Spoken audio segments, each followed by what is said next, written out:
Gurukul agree. Today I'm going to cover the sixth module of soil science. So let's get started with the sixth module.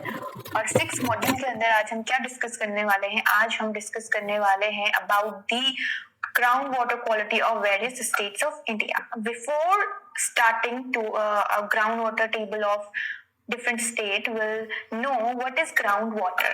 groundwater होता है जो water that is underground. Ground के जो नीचे जो available form होती है water की स्पेसेस में, क्रैक्स में, रॉक्स के बीच जो क्रैक्स होते हैं उनमें, उसे कहा जाता है ग्राउंड वाटर. देखिए बेसिकली जब अर्थ में हम नीचे की तरफ जब बढ़ते हैं एक सॉइल लेयर्स के बाद, एक लेवल के बाद जो है वहाँ वाटर अवेलेबल होता है. फॉर एग्जाम्पल जब हैंडपंप्स लगाए जाते हैं तो यही वाटर टेबल जो है उसमें इंपॉर्टेंट रोल प्ले करता है, क्योंकि हैंडपंप्स के लिए जो आपने देखा होगा जब जो है आपका जो हैंडपंप लगाया जाता है तो उसमें चेक किया जाता है जो वाटर, देखिए कहाँ तक अवेलेबल है, वाटर कहाँ तक आपके सॉइल में अवेलेबल है, फिर जाके वहां पे हैंडपंप को प्लांट किया जाता है. तो ये वाटर टेबल वही है ग्राउंड वाटर जिसे कहा जाता है.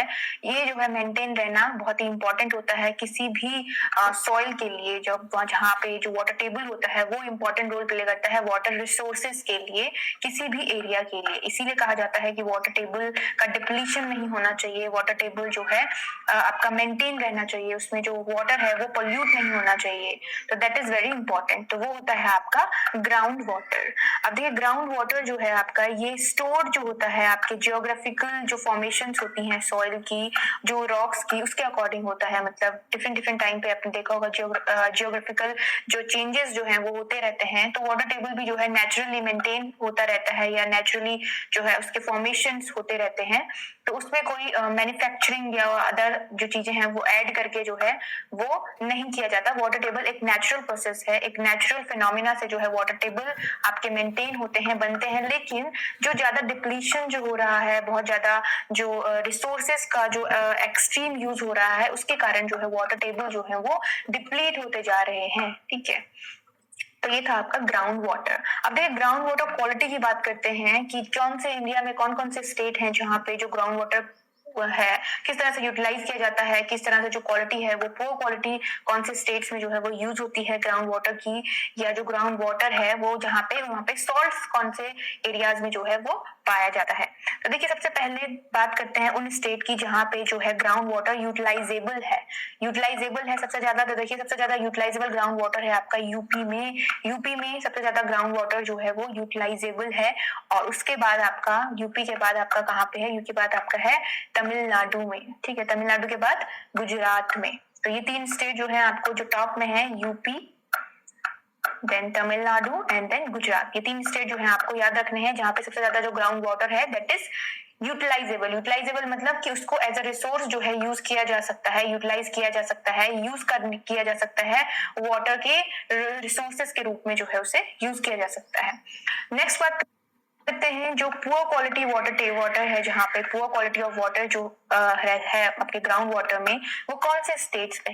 तो देखिए पुअर क्वालिटी भी सबसे ज्यादा कहाँ पे है आपकी, यूपी में है पुअर क्वालिटी यूपी में है. देन उसके बाद आपकी पंजाब में है, और पंजाब के बाद आपके राजस्थान में है. तो पुअर क्वालिटी में भी आपका यूपी सबसे आगे है, उसके बाद आपका पंजाब और फिर आपका राजस्थान. तो ये तीन जो टॉप स्टेट हैं ये सबसे ज्यादा जो है आपको आप याद रखेंगे इनको. और सबसे कम अगर बात की जाए तो देखिए सबसे कम यहाँ पे जो यूटिलाइजेबल में भी आपको हरियाणा याद रखना है. यूटिलाइजेबल में हरियाणा है सबसे कम. और यूज पुअर क्वालिटी में देखिए सबसे कम पुअर क्वालिटी ऑफ जो है कहाँ पे है, वो है आपके कर्नाटक में. तो ये आपका जो है लीस्ट वाला भी आप याद रखेंगे. ठीक है, पहले आपको दो चीज याद रखनी है. पहले आपको रखना है सबसे हाईएस्ट कहाँ पे होता है, वो चीज याद रखनी है. जैसे अगर यहाँ पे यूपी में सबसे हाईएस्ट है और सबसे लीस्ट यहाँ पे किस में है, सबसे लीस्ट है आपका यहाँ पे हरियाणा में. ठीक है, इसी तरह से यूज पुअर क्वालिटी जो वाटर है उसमें सबसे हाईएस्ट आपका यूपी है और सबसे लीस्ट आपका कर्नाटक है. और टॉप 3 आपको इसलिए याद रखने हैं कि कई बार एग्जाम में ऑप्शंस में आपको जो है टॉप का नहीं पूछा होगा. अगर यूपी नहीं दिया होगा, फॉर एग्जाम्पल आपको यूपी नहीं दिया है ऑप्शन में और आपको ऑप्शन में दिया गया है पंजाब, तो वहां पे जो अगर हाईएस्ट की बात करेंगे तो वहां पे पंजाब आंसर में आएगा. तो इस तरह से आपको टॉप 3 का पता होना नेसेसरी है. एग्जाम पॉइंट ऑफ व्यू से आपको पता होना चाहिए टॉप 3 स्टेट कौन से हैं, हाईएस्ट कौन सा है और लीस्ट कौन सा है. फाइन.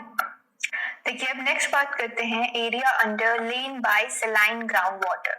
सबसे ज्यादा कहाँ है आपका, राजस्थान में है। देखिए राजस्थान में ये जो है IBPS RRB का एसओ का जो 2017 का जो एग्जाम था उसमें ये क्वेश्चन पूछा जा चुका है।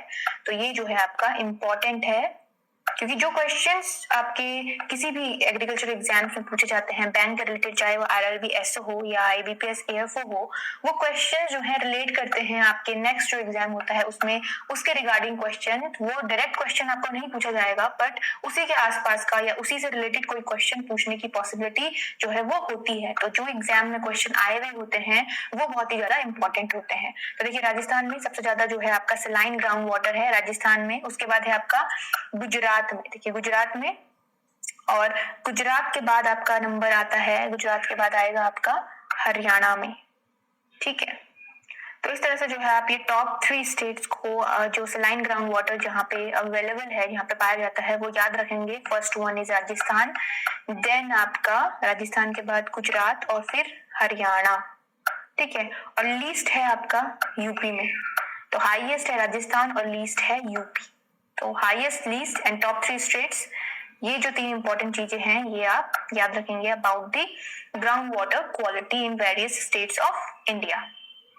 तो let's move to next slide. देखिए नेक्स्ट स्लाइड में हम बात करेंगे problematic soil in India. Now what is problematic? देखिए प्रॉब्लमेटिक का मतलब होता है कोई भी सॉइल जिसमें जो है एग्रीकल्चर प्रॉब्लम्स ड्यू टू उसके फिजिकल और केमिकल प्रॉपर्टीज के कारण, मतलब any problem which hinders the cultivation of crop, मतलब कोई भी ऐसी प्रॉब्लम सॉइल में केमिकल प्रॉपर्टीज या फिजिकल प्रॉपर्टीज के कारण जिसकी वजह से हम कल्टीवेशन जो है उस फील्ड में, उस सॉइल में नहीं कर सकते, उस टर्म को, उस सिचुएशन को कहा जाता है, उस सॉइल के लिए टर्म यूज होता है problematic soil. For example extreme acidic soil या एल्कलाइन सॉइल या सेलाइन सॉइल, मतलब एसिडिक जो रेंज होती है पीएच की, जब वो इतनी एक्सट्रीम गिर जाती है, मतलब लो पीएच जो हो जाता है कि जो कॉमन जो कोई भी क्रॉप है वो ग्रो नहीं की जा सकती, तो वो जो होती है उसके लिए टर्म दिया जाता है प्रॉब्लमेटिक सॉइल। मतलब that soil is not suitable for cultivation of that particular crop, या कोई भी कॉमन क्रॉप के कल्टीवेशन के लिए वो सॉइल जो है वो सुटेबल नहीं है ड्यू टू केमिकल और physical properties of that soil. तो इसे कहा टर्म दिया गया है प्रॉब्लमेटिक सॉइल।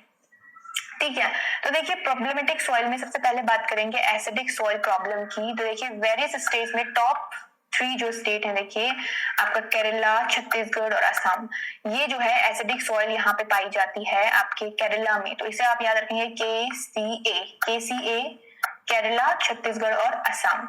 इन तीनों को आप याद रखेंगे कि इन तीनों स्टेट में जो है ये टॉप 3 स्टेट हैं जहां पे सबसे ज्यादा जो है एसिडिक सॉइल आपकी अवेलेबल है।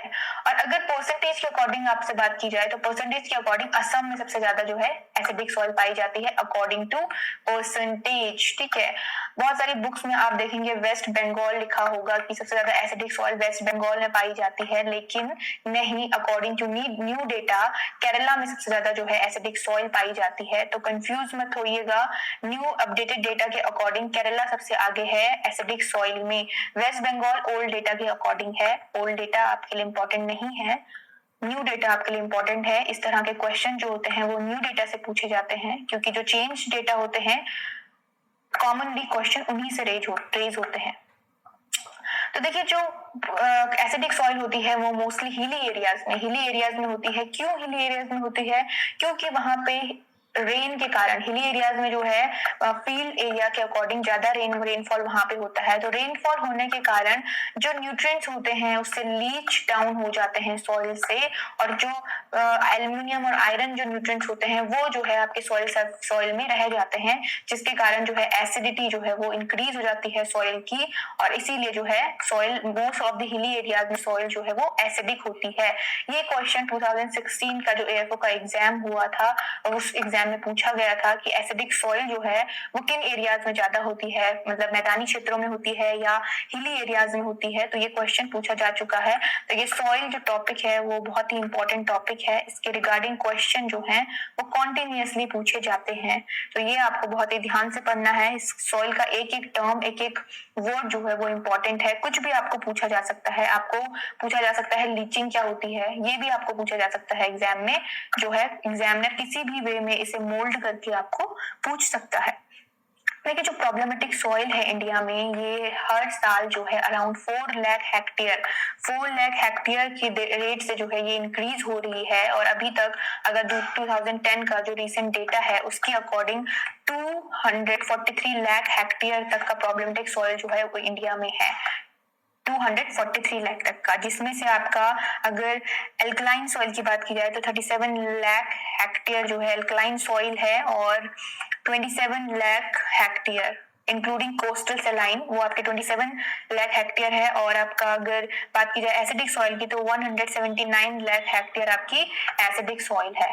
देखिए कि प्रॉब्लमेटिक सॉइल एक बहुत ही बड़ा इशू है, क्योंकि देखिए सॉइल जो है वो बेस है हमारी क्रॉप्स को ग्रो करने के लिए।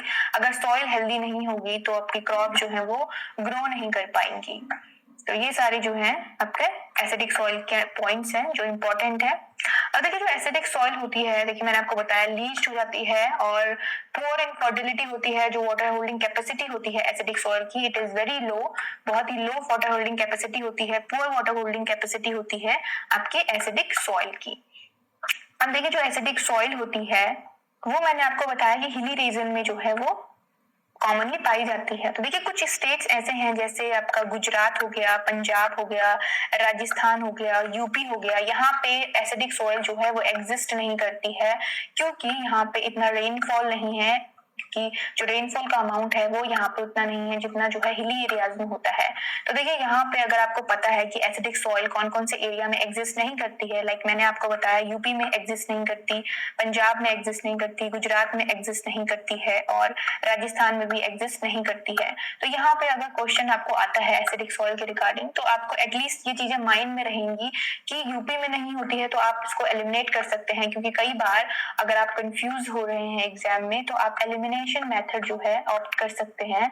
उसके लिए आपको जो है अदर ऑप्शंस के बारे में थोड़ी थोड़ी इंफॉर्मेशन जो है वो पता होनी चाहिए, क्योंकि एग्जामिनर जो है आपकी स्मार्टनेस लेवल को भी चेक करने के लिए क्वेश्चन बनाता है। तो वो चीज वहां पे आपकी मैटर करती है कि आप किस तरह से क्वेश्चन को डील करते हैं। तो जो पॉइंट मैं आपको यहाँ बताती हूँ उन पॉइंट्स को आप नोट डाउन करिए, उनको ध्यान में रखिए कि अगर सॉइल जो है एसिडिक सॉइल यूपी, राजस्थान और गुजरात जैसे एरियाज में नहीं है तो ये अगर ये ऑप्शंस आपके एग्जाम में आते हैं तो आप इनको डायरेक्टली एलिमिनेट कर सकते हैं कि एसिडिक सॉइल इन एरियाज में नहीं होती है। अगर आपको राइट आंसर नहीं पता है, ये तब का आपका ऑप्शन है, एक अल्टरनेट ऑप्शन मैं आपको बता रही हूँ। अगर आपको डायरेक्टली आंसर पता है तो आप डायरेक्टली आंसर ऑप्ट करेंगे। फाइन। तो देखिए एसिडिक सॉइल को रिक्लेम कैसे किया जाता है, रिफॉर्मेशन कैसे किया जाता है, एक वर्ड यूज होता है अमेंडमेंट्स। देखिए अमेंडमेंट्स वर्ड जो यूज होता है वो इसको रिक्लेम करने के लिए, इसको रिकरेक्ट करने के लिए, रिफॉर्म करने के लिए ही यूज होता है। कि आपने सुना होगा सॉइल अमेंडमेंट्स, इसके रिगार्डिंग क्वेश्चन जो है एग्जाम में पूछा गया था इस बार। सब्सिडी के रिगार्डिंग क्वेश्चन जो है आपसे सॉइल का रेज हुआ था, एसिडिक सॉइल को रिक्लेम करने के लिए जो कितना अमाउंट सब्सिडी दी जाती है गवर्नमेंट ऑफ इंडिया की तरफ, वो आपसे पूछा गया था। ठीक है, तो देखिए रिक्लेम करने के लिए लाइमिंग की जाती है। लाइमिंग से क्या होता है, लाइमिंग से आपका बेस सैचुरेशन मतलब जो टॉक्सिक जो एलिमेंट्स होते हैं जो टॉक्सिसिटी क्रिएट करते हैं, जैसे एल्युमिनियम, आपका आयरन, ये जो है टॉक्सिसिटी क्रिएट करते हैं। तो जब लाइमिंग इसमें की जाती है सॉइल में तो इससे जो है आपके base saturation element like magnesium, calcium, ये जो है इसमें ऐड होने लगते हैं, जिससे जो पीएच है वो फिर आपका बढ़ने लगता है, आपकी जो सॉइल है वो करेक्ट होने लगती है। तो लाइमिंग सबसे जो इसका एक इम्पॉर्टेंट पॉइंट है, लाइमिंग की जाती है उन सॉइल में जिनका पीएच जो है सबसे ज्यादा जो है लो पीएच चले जाता है, तो हैवी लाइमिंग वहां पे की जाती है। और फिर इस तरह से लाइमिंग ऐड होने के बाद धीरे धीरे जो न्यूट्रिएंट अवेलेबिलिटी है, उन जो न्यूट्रिएंट्स जो है लो एसिडिक सॉइल में आपके अवेलेबल नहीं हो पाते, जब पीएच आपका इंक्रीज होने लगता है तो उन न्यूट्रिएंट की अवेलेबिलिटी भी जो है वहां पे होने लगती है जब लाइमिंग की जाती है। तो लाइमिंग फर्स्ट मेथड जो है लाइमिंग की जाती है। फिर उन क्रॉप्स को ग्रो किया जाता है सॉइल में जो है एसिडिटी के लिए टॉलरेंस होती हैं, जो एसिडिक सॉइल में आपका ग्रो कर जाती हैं। जैसे राइस जो है वो आपके लो पीएच में ग्रो कर जाते हैं, पोटैटो भी ग्रो होता है, लाइक टी भी जो है आपके एसिडिक सॉइल में ग्रो हो जाती है। तो इस तरह के जो क्रॉप्स होती हैं वो सॉइल में ग्रो की जाती हैं। तो ये आपका सेकेंड मेथड है। थर्ड है आपका कि ग्रीन मैन्योरिंग की जाती है और मल्चिंग की जाती है सॉइल में, ताकि जो सॉइल है उसके न्यूट्रिएंट अवेलेबिलिटी जो है वो आपकी मेंटेन हो सके। देखिए ये न्यूट्रिएंट्स के कारण ही तो आपका पीएच का लेवल जो है वो इंक्रीज हो जाता है या डिक्रीज हो जाता है। अगर लो पीएच जा रहा है मींस एल्यूमिनियम, आयरन, ये सारे जो एलिमेंट्स हैं इनकी टॉक्सिसिटी क्रिएट हो रही है, इसके कारण जो है पीएच फ्लक्चुएट होने लगता है। तो ग्रीन मैन्योरिंग की जाती है। अब देखिए जो सॉइल होती है, जब आपका लाइमिंग की जाती है तो लाइमिंग से आपका नाइट्रोजन फिक्सेशन और नाइट्रोजन मिनरलाइजेशन जो होता है वो भी इम्प्रूव होता है, जो कि आपकी सॉइल के लिए बहुत ही इंपॉर्टेंट होता है। नाइट्रोजन की अवेलेबिलिटी आपकी सॉइल के लिए बहुत ही, जो सॉइल होती है उसके लिए इंपॉर्टेंट होती है। तो ये लाइमिंग इसका बेस्ट मेथड है एसिडिक सॉइल को करेक्ट करने का। तो ये थी आपके एसिडिक सॉइल, जिसे जो है करेक्ट करने के लिए जो मेथड आपके अडॉप्ट किए जाते हैं। चलिए मूव करते हैं नेक्स्ट स्लाइड की तरफ। देखिए नेक्स्ट स्लाइड में बात करेंगे कुछ उन क्रॉप्स की जो डिफरेंट जो लो पीएच होते हैं उन पे ग्रो की जाती है। देखिए राइस और टी मैंने आपको बताया अराउंड ऑप्टिमम 4 to 6 पीएच पे जो है ग्रो की जाती है। देखिए एग्जाम में क्वेश्चन जो है मैंने आपको बताया सॉइल से डायरेक्टली और इनडायरेक्टली पूछे जाते हैं, तो पीएच जो है इंपॉर्टेंट है। आपको किसी भी पर्टिकुलर क्रॉप का पीएच जो है वो पूछा जा सकता है। तो जब कभी भी आप किसी भी क्रॉप को पढ़ें तो उसका पीएच जो है वो ये मार्क कर लें कि पीएच उसका आपको पता होना चाहिए। देखिए टी जो है, टी और राइस आपके कितने पीएच तक ग्रो की जाती है? 4 to 6 पीएच। देखिए ये एवरेज दिया गया है, कहीं पे आपको 3 भी मिलेगा कि 3 पीएच पे भी जो है टी और राइस को ग्रो किया जा सकता है। तो देखिए इसके आसपास के नंबर अगर आपको मिले तो वो नंबर भी जो है आपके सही होते हैं, क्योंकि 4 और 6 आपको एवरेज बेसिस पे बताया जाता है कि 4 से 6 तक जो है राइस और टी को ग्रो किया जा सकता है, बट ये 3 पीएच पे या 5 पीएच पे भी जो है ग्रो होते हैं। तो 4 और 6 पीएच पे राइस और टी। पोटैटो, देखिए पोटैटो आपका 5 to 5.5 एसिडिक सॉइल में ग्रो होता है। कॉटन एंड मिलेट्स आपके 5 to 6.5 पे। शुगरकेन, मेज, शोगम, व्हीट, बार्ले ये 6 to 7.5 पीएच तक जो है ग्रो होते हैं। फिर ग्राउंडनट की बात करें तो ग्राउंडनट आपका 5.3 to 6.6 तक ग्रो होता है। फील्ड बीन, सोयाबीन, पी और आपका जो है लेंटिल ये आपके 5.5 to 7 तक जो पीएच है वहां तक ग्रो हो जाता है। फिर ओट्स की बात करते हैं तो ओट्स 5.5 से 7.7 तक। तो देखिए सभी जो है आपके अराउंड 7 से नीचे हैं या 7.5 से नीचे पीएच हैं, क्योंकि 7 जो होता है वो न्यूट्रल होता है और ये एक रेंज दी गई है। जो उनकी लोअर लिमिट्स हैं, देखिए लोअर लिमिट्स इसकी सारी ही एसिडिक है। जो लोअर लिमिट्स दी गई हैं वो सारी एसिडिक दी गई हैं, तो इसी ये सारी जो सॉइल्स हैं वो एसिडिक सॉइल में ग्रो की जा सकती हैं, मतलब ये टॉलरेट कर सकती हैं एसिडिटी को। कोई भी प्रॉब्लम जो है इन्हें ग्रो करने में सॉइल में नहीं आएगी। फाइन, तो ये थी आपकी क्रॉप्स, ये इंपॉर्टेंट है, इसे आप याद रखेंगे। तो चलिए मूव करते हैं नेक्स्ट स्लाइड की तरफ। Here is the next slide और नेक्स्ट स्लाइड में हम बात करेंगे other problematic soil in India. देखिए अदर प्रॉब्लमेटिक सॉइल जैसे एल्कलाइन सॉइल सबसे ज्यादा आपके यूपी में है, फिर गुजरात में है और फिर महाराष्ट्र में है। तो इन सारे ये टॉप 3 स्टेट्स हैं जहाँ पे आपके सबसे ज्यादा जो है एल्कलाइन सॉइल आपकी पाई जाती है। और ये क्वेश्चन जो है आपका एग्जाम में आ चुका है, तो इम्पोर्टेंट क्वेश्चन है। अब देखिए किस तरह से, देखिए जो ये पैरामीटर्स हैं pH, electrical conductivity and exchangeable sodium. ये सलाइन सॉइल है, ये आपकी सलाइन एल्कलाइन है और ये एल्कलाइन जिसे सोडिक सॉइल भी कहते हैं। तो देखिए इनके पैरामीटर्स किस तरह से हैं। देखिए अगर हम सलाइन सॉइल की पीएच की बात करें तो लेस देन 8.5 इसका जो है पीएच होता है। और अगर सलाइन एल्कलाइन की बात करें, देखिए सलाइन एल्कलाइन में जो पीएच होता है ये आपका मोस्ट कॉमनली आपका ये ग्रेटर देन 8.5 होता है। लेकिन अगर आपका जो सोडियम का अमाउंट अगर इसमें बढ़ रहा है या वो फ्लक्चुएट हो रहा है तो उसके अकॉर्डिंग जो है ये पीएच जो है वो फ्लक्चुएट होने लगता है। तो अगर क्वेश्चन में आपके मेंशन है कि सोडियम की अकॉर्डिंग क्या होगा या सोडियम की अवेलेबिलिटी के अकॉर्डिंग जो सलाइन एल्कलाइन का पीएच है वो किस तरह से फ्लक्चुएट होता है, तो जो पीएच होगा वो हाई होगा। मतलब अगर आपका एक्सचेंजेबल सोडियम जो है वो सॉइल में डोमिनेट कर रहा है तो जो पीएच होगा वो हाई होगा। पर अगर जो है आपका सॉल्युबल सॉल्ट जो है वो डोमिनेट कर रहे हैं सॉइल में तो पीएच आपका लो होगा। तो ये जो है उसकी वेरिएबिलिटी पे, उसके फ्लक्चुएशन पे डिपेंड करता है, but most commonly it is greater than 8.5। अब देखिए अगर एल्कलाइन और सोडिक सॉइल, जो इसे सोडिक सॉइल भी बोलते हैं, अल्कलाइन सॉइल बोलते हैं, तो एल्कलाइन सॉइल का पीएच की अगर बात करें तो इट इज 8.5 to 10 मतलब ग्रेटर देन 8.5 इसे बोला जा सकता है। यहाँ पे आपको नंबर दिया गया है क्योंकि कई बार एग्जाम में 8.5 मेंशन नहीं होता है, 10 मेंशन होता है, तो 8.5 to 10, तो ये ग्रेटर देन 8.5 भी इसे कंसीडर किया जा सकता है। तो ये इसके जो है पीएच है। अब देखिए जो ईसी इलेक्ट्रिकल कंडक्टिविटी आपकी जो सलाइन सॉल्ट होती है उसकी होती है ग्रेटर देन 4, जो सलाइन एल्कलाइन है इसकी भी ग्रेटर देन 4 होती है और एल्कलाइन की लेस देन 4 होती है। एक्सचेंजेबल सोडियम आपका सलाइन का जो है वो लेस देन 15 होता है, सलाइन एल्कलाइन का ग्रेटर देन 15 है और सोडिक सॉइल का या एल्कलाइन सॉइल का ग्रेटर देन 15 है। तो अब देखिए आपको किस पैटर्न में जो है इसको याद रखना है, ये टेबल आपको इसी पैटर्न में याद रखना है। सबसे पहले पीएच, फिर आपका इलेक्ट्रिकल कंडक्टिविटी और फिर ईएसपी। तो देखिए सलाइन सॉइल की बात करें तो सलाइन सॉइल में पहले आपका लेस देन, फिर ग्रेटर देन और फिर लेस देन। अगर आपके सलाइन एल्कलाइन की बात करें तो यहाँ पे सारे ग्रेटर देन और ग्रेटर देन। फाइन। एल्कलाइन और सोडिक सॉइल की बात की जाए तो यहाँ पे आपका 8.5 को आप ग्रेटर देन कंसीडर कर सकते हैं, तो greater than, less than and greater than. तो इस तरह से जो है आप इसको इस पैटर्न में याद रख सकते हैं। अगर आपको इजीली याद हो जाता है तो देयर इज नो प्रॉब्लम, आपको कोई प्रॉब्लम नहीं है, आप इसे याद कर सकते हैं जैसा आपको कंफर्टेबल लगे, जैसे आपको याद होता है। बट अगर आपको याद करने में प्रॉब्लम है तो इनिशियली आप इस मेथड को जो है अडॉप्ट कर सकते हैं कि आप जो इसके साइंस हैं उनसे याद रखिए। आप ये याद पैरामीटर्स को एक पैटर्न में याद रखिए कि पीएच आपका इलेक्ट्रिकल कंडक्टिविटी और ईएसपी, उसके बाद आप ये नंबर्स को एक बार लिख लें और उसके बाद आप इस पैटर्न में से याद रखने की कोशिश करें कि जो आपका सलाइन सॉइल है उसमें लेस देन पीएच, देन जो इलेक्ट्रिकल कंडक्टिविटी है वो ग्रेटर है और ईएसपी लेस देन है। फिर अगर आप सलाइन की बात करें तो यहाँ पे सारे जो हैं वो ग्रेटर के साइन हैं। और फिर एल्कलाइन की बात करें तो एल्कलाइन में ग्रेटर, स्मॉल एंड ग्रेटर। तो ये थोड़ा आपको इजी पड़ेगा याद करने के लिए।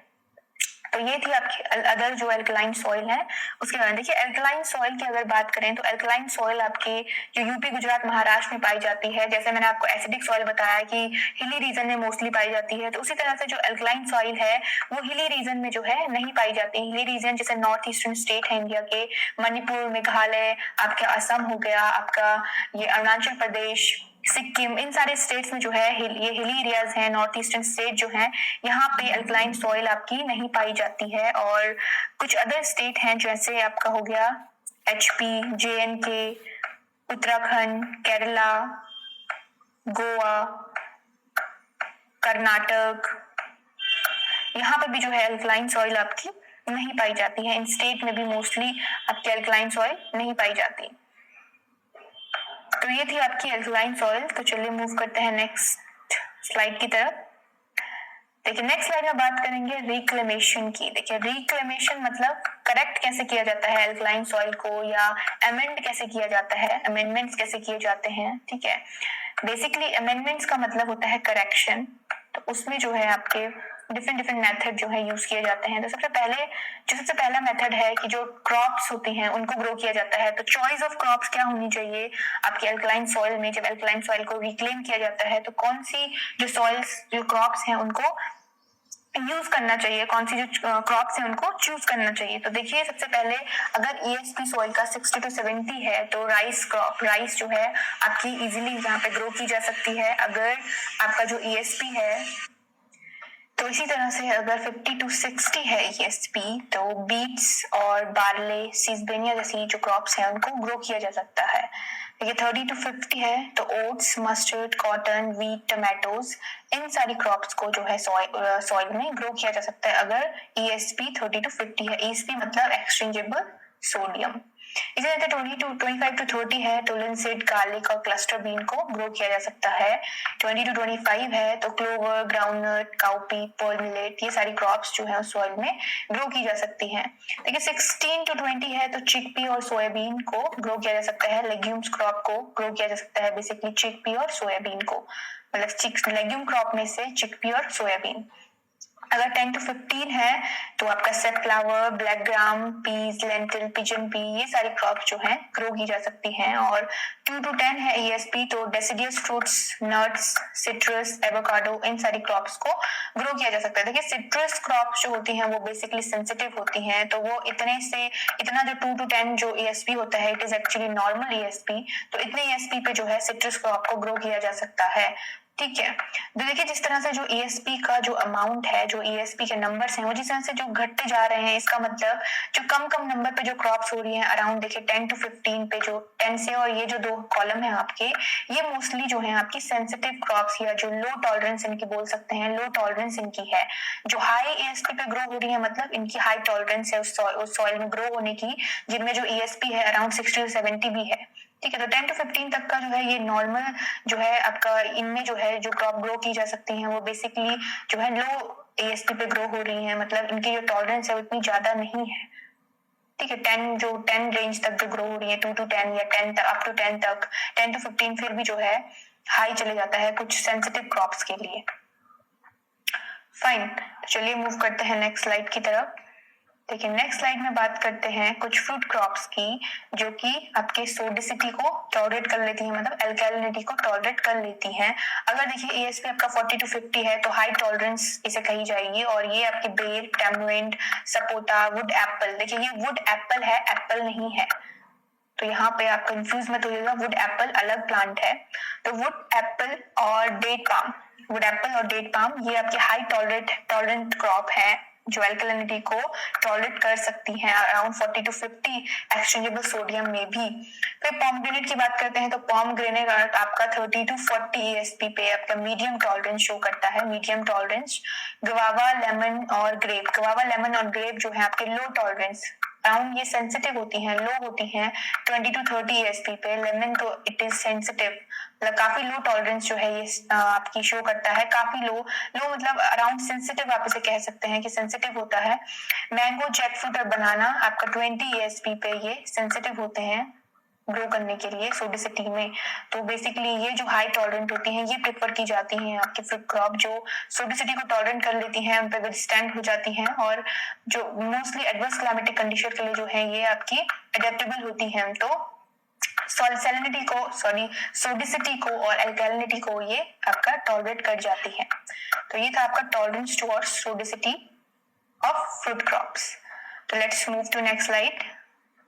ठीक है, नेक्स्ट स्लाइड में बात करते हैं कि जो अदर मेथड है अमेंड करने के, उनके बारे में बात करते हैं। देखिए एफोरेस्टेशन, एफोरेस्टेशन का मतलब होता है कि प्लांटेशन जो है, फॉरेस्ट प्लांटेशन किया जाता है, जो फॉरेस्ट ट्रीज होते हैं उनका प्लांटेशन किया जाता है ताकि जो सॉइल है वो नेचुरली जो है रिक्लेम हो सके, नेचुरली जो है उसमें न्यूट्रिएंट ऐड हो सके और सॉइल जो है वो आपकी मेंटेन की जा सके। तो अमेंडमेंट जो है डिफरेंट मेथड से किए जाते हैं, नेचुरल मेथड्स होते हैं, कुछ कुछ आपके जो है ऐड करके किए जाते हैं, जैसे जिप्सम और पायराइट को, प्रेसमेट को जो है ऐड किया जाता है सॉइल में ताकि एल्कलाइन सॉइल को आपका रिक्लेम किया जा सके। ठीक है, तो जो जिप्सम होता है ये अराउंड आपका जो क्रॉप्स होती हैं उसमें काफी अच्छा रिस्पॉन्स जो है जिप्सम देता है एल्कलिनिटी में, एल्कलाइन सॉइल में जो जिप्सम है वो अच्छा रिस्पॉन्स देता है और मोस्ट प्रेफरेबल है आपका जिप्सम एल्कलाइन सॉइल को रिक्लेम करने के लिए।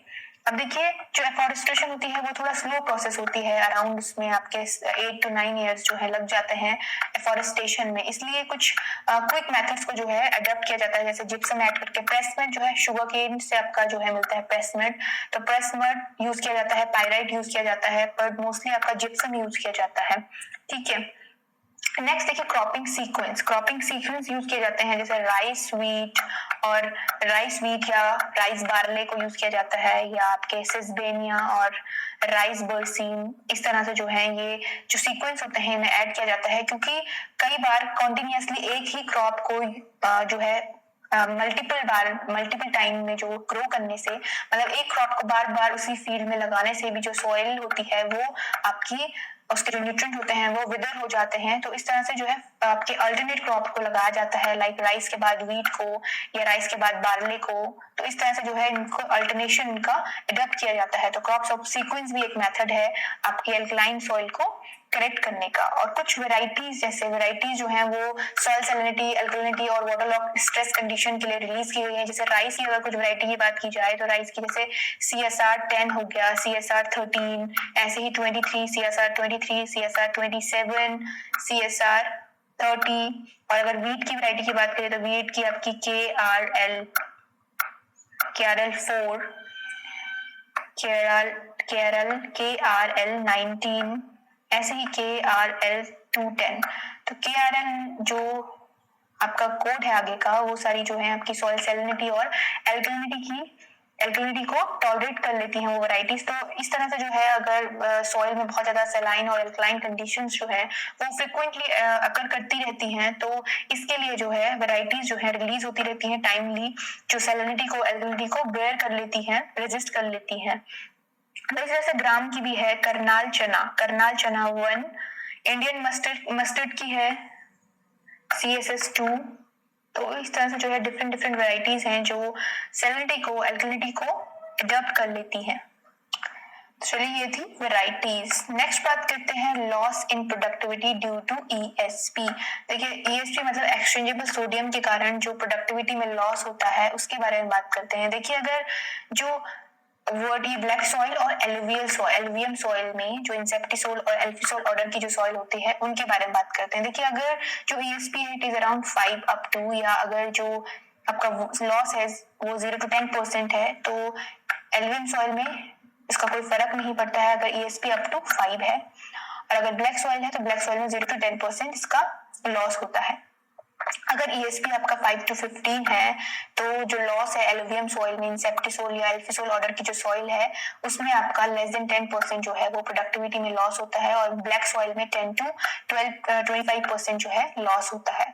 अगर ESP आपका 15 to 40 है तो जो लॉस होगा आपका एलुवियम डिराइव्ड सॉइल में वो होगा 10 to 25% और ब्लैक सॉइल में 25 to 50%। अगर ESP आपका ग्रेटर देन 40 पहुंचता है तो आपका जो एलुवियम सॉइल में जो लॉस होगा 25 to 50% होगा और इसमें ग्रेटर देन 50% होगा। ठीक है, तो ये जो है आपका लॉस और प्रोडक्टिविटी होता है ड्यू टू एक्सचेंजेबल सोडियम। तो इसमें आपको डायरेक्टली आपको 5 to 40 का जो है जो पैरामीटर्स हैं 5 to 40 है ESP की रेंज, और ये 10 to 50 है। ठीक है, और ये भी आपका देखिए 0 to 50 है, मतलब यहाँ पे अमाउंट नहीं है, यहाँ पे कोई भी लॉस नहीं हो रहा है प्रोडक्टिविटी को, तो इसका यहाँ से स्टार्ट होगा, मतलब इसका वाला जो है आपका 10 to 25 है तो इसका 10 होगा, फाइन, और इसका यहाँ पे 5 to 15 हो जाएगा। ठीक, 10 का डिफरेंस यहाँ पे है, तो इसकी 10 इससे आप याद रखेंगे 5 to 15, 15 to 40। टेबल को जो है आप रिलेट करके याद करिए तो आपको जल्दी जो है टेबल याद हो जाएगा। तो चलिए मूव करते हैं नेक्स्ट स्लाइड की तरफ।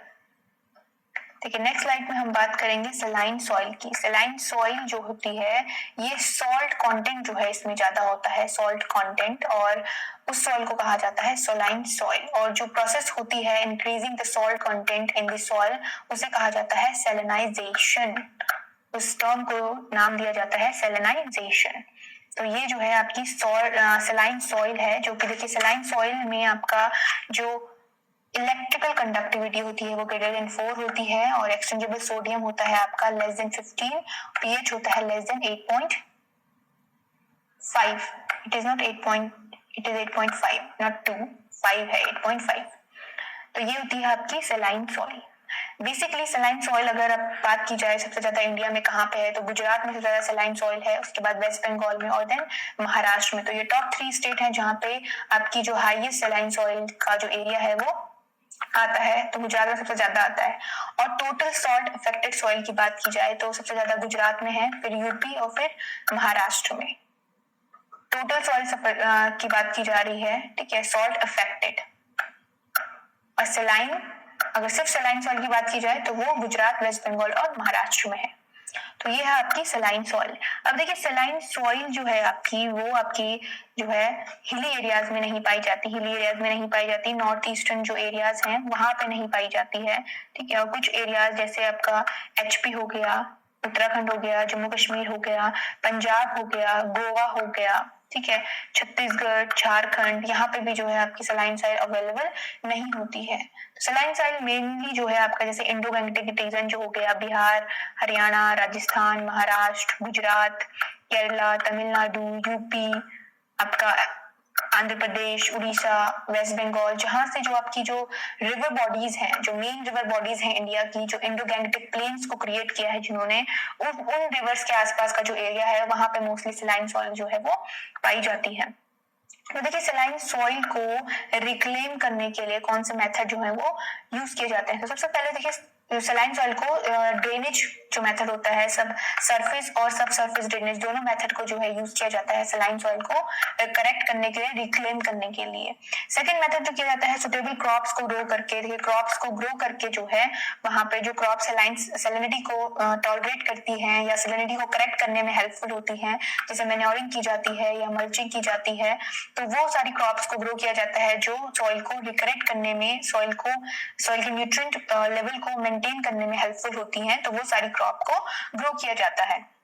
थर्ड मेथड जो यूज किया जाता है बायो ड्रेनेज मेथड। देखिए बायो ड्रेनेज मेथड में जो है 5 to 6 इयर्स का जो यूकेलिप्टस का प्लांट होता है उसे जो है प्लांट किया जाता है। यूकेलिप्टस को क्यों लगाया जाता है? यूकेलिप्टस के बहुत सारे बेनिफिट्स होते हैं। यूकेलिप्टस को सलाइन सॉइल में इसलिए ग्रो किया जाता है, यूकेलिप्टस की जो एडेप्टेबिलिटी होती है एडवर्स क्लाइमेटिक कंडीशन के लिए, वेरियस सॉइल में ग्रो होने के लिए, तो उसकी एडेप्टेबिलिटी बहुत ज्यादा होती है। तो उसके उस एडेप्टेशन क्वालिटी को लेकर जो है यूकेलिप्टस प्लांट को आपके बायो ड्रेनेज में लगाया जाता है, वो जो है सॉइल को रिकरेक्ट करने में हेल्पफुल होता है यूकेलिप्टस का प्लांट। तो बायो ड्रेनेज में जो है उसे यूज किया जाता है। तो ये सारे जो मेथड हैं सॉइल को रिक्लेम करने के लिए यूज किए जाते हैं। तो चलिए मूव करते हैं नेक्स्ट स्लाइड की तरफ। देखिए नेक्स्ट बात करते हैं उन क्रॉप्स के बारे में जो कि इलेक्ट्रिकल कंडक्टिविटी, मतलब जो ईसी जिसे कहते हैं, उसे जो है टॉलरेट कर लेती हैं। उनकी टॉलरेंस या सेमी टॉलरेंस, उनकी मॉडरेट टॉलरेंस के बारे में जानेंगे। तो सबसे पहले फील्ड क्रॉप में बार्ले की बात करते हैं। देखिए बार्ले बेसिकली जो है ये हाई टॉलरेंट होती है आपके सॉल्ट के लिए। तो ये देखिए 8 अराउंड जो है इसका इलेक्ट्रिकल कंडक्टिविटी है और ये टॉलरेंट है।